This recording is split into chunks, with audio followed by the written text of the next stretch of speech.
So it's New Year's. How many resolutions have you made? Actually, the better question might be, how many resolutions have you made that you've made at least 3 or 4 times before? Well, the question always begs this time of year to be asked, why don't we sustain what we say we want to do? Something's motivated us to choose a resolution, right? But then why is it by February or March, sometimes by January 8th, we're done with it. It's done. And yet, just a week or two previous to that, we kept telling ourselves, this time it's going to be different. Well, let me give you a quick analogy. Sports are always a fantastic analogy because it's simple. You play to win. You don't always win, but you've got to have a plan. You've got to have a strategy, and guess what? You're fighting against yourself sometimes as much as the other team coming at you. So think about this for a moment when you're talking about your goals for 2011. Let's say we're playing football. Imagine that. I get a kickoff, and I actually have the ball now backed up against my goal line. All right, my butt cannot get closer to that goal line. I'm as deep in my own territory as I can be. Don't we all feel that way sometimes? But here's the thing.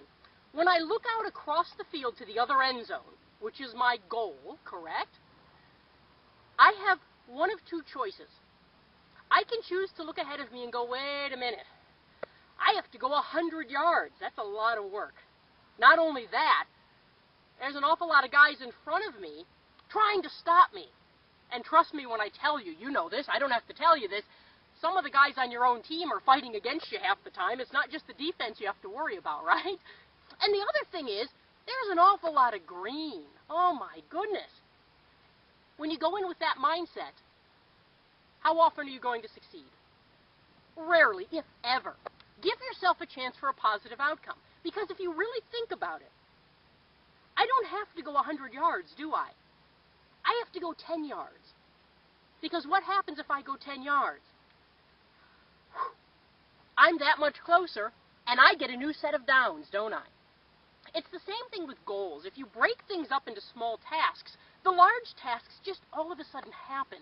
It makes it incredibly simple.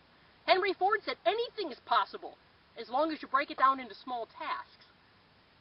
It can't get more simple. When you're looking at your goals for 2011, stop looking at going 100 yards because you don't have to go 100 yards. You only have to go 10 at a time. And guess what? You've got 4 chances to go those 10, don't you? So if you think about it, just doing some quick math, a 25% success rate will win the game every time. Don't give up. Stay inspired.